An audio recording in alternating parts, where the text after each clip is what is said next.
Hello there, welcome to Game 4 of the STX Master Cup final between STX Seoul and NBC Game Hero. And, let's see, who are we looking at right now? I think that was the Zerg. There's Toss Girl.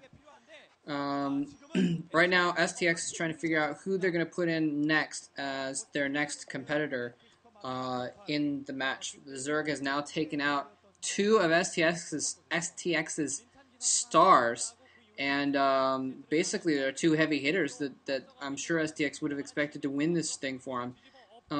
But Jelizer came out with only one win before losing to the Zerg. The Zerg is now taking out Huashin as well. And I gotta say, due mostly to Huashin's kind of sloppy play more than anything.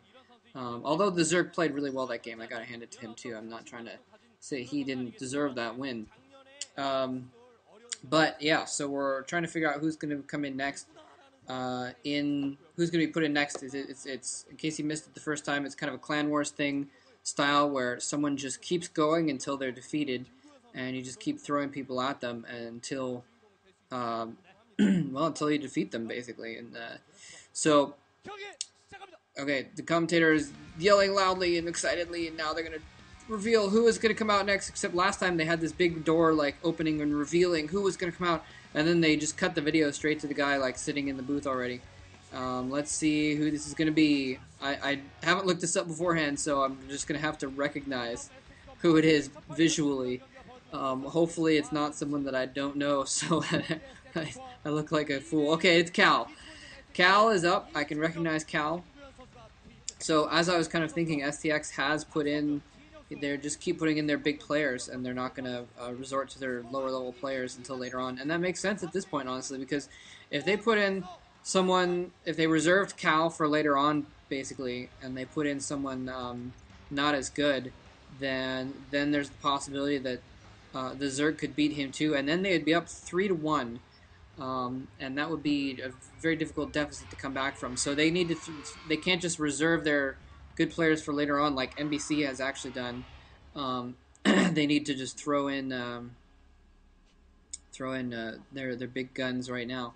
So this is Cal here at the 1 o'clock position in Protoss, and he's going to be battling up against the Zerg, who's going to be down here in the bottom right at approximately 4 o'clock. And this appears to be the map Othello. Yeah, I'm sorry, I haven't, like I said, I didn't want to look up too much about this because I didn't want to spoil anything about it for myself. I forgot to put the map list up beside me, but I can pretty much recognize all the maps pretty much on site these days, so that shouldn't be too big of a deal. Usually, if I can't recognize it just from the spawns, I can figure it out once they do some scouting, and you can see a little bit more of the map, so I'm actually kind of proud of that I can recognize pro gamers and recognize the pro maps pretty easily. I know it's not that big of an accomplishment. A lot of people can do it, but anyway. It's kind of like some of the older maps, Lost Temple or BGH. I can see like any portion of the map, any part of that map. I can recognize the map just from from the sight of one screen's worth of it. Because I'm so familiar with maps like those from playing on them for so many years. Anyway, so we got the Zerg going for, it looks like a 9 pool there. Pretty common build versus Protoss these days, going for the 9 pool. And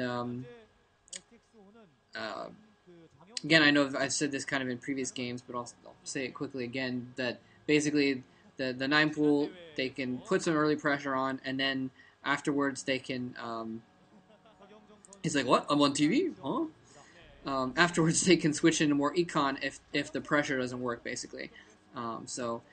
Luckily for that's an interesting spot for his forge. Luckily for Cal, he's gotten a quick scout in, and he's going to be able to see exactly what's going on. And wow, the Zerg moving his drones around a lot, not microing them terribly well at all. Oh, a drone goes down even. Jeez, so the Zerg's micro really failing him here at this point.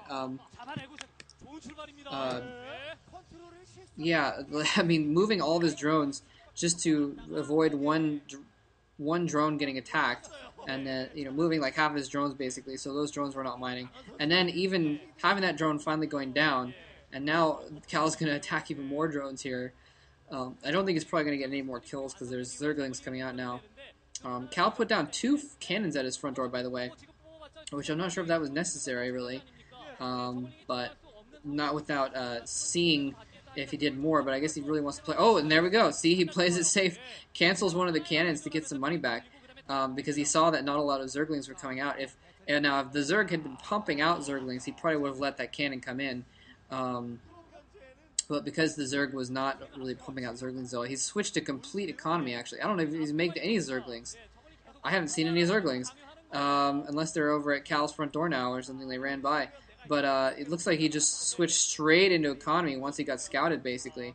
And he produced 2 extra hatcheries, and oh, if he loses another drone, that would just be ridiculous. Yeah, look at this. Okay, finally 2 Zerglings come out. That drone is almost dead. Oh, can he get the last couple hits on it before the Zerglings steal it off? Oh, the drone goes down. Wow, the range of the probe. Probes actually have a decent range. You could see that drone burst while it was still at a significant distance from that probe.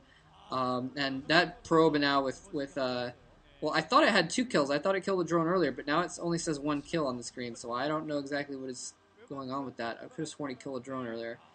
I don't know. Unless that was a miscue, I'll have to go back and look at that to determine what happened. But it may have been a miscue by the Zerg. He may have tried to attack the probe and accidentally attacked his drone with one of his other drones or with his Zerglings or something like that.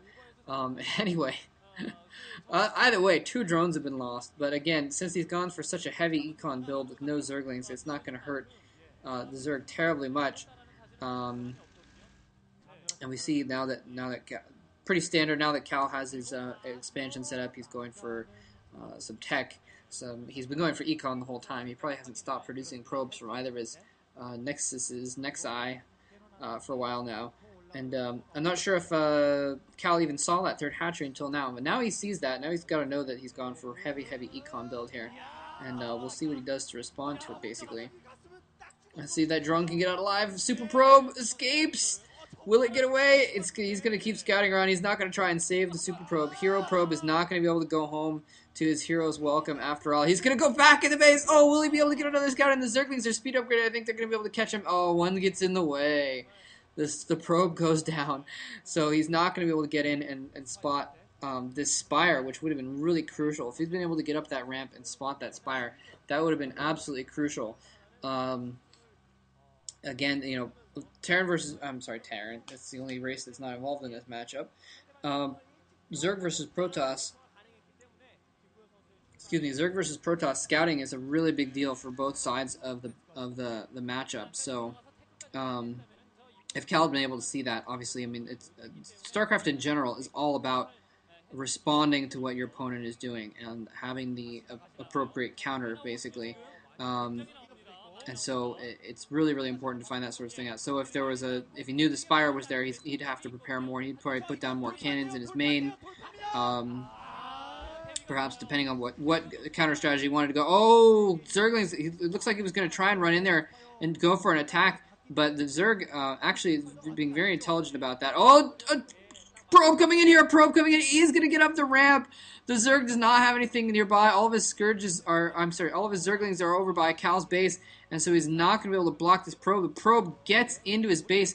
All of his Zerglings went around the long way so they wouldn't be detected, and as a result, the probe gets in. He sees the Spire. So he's got a few different ways that he can defend against this. He could try and build up enough Corsairs to deal with any Mulists that come out. That's a possibility. He's got 2. He's got a 3rd on the way. He's got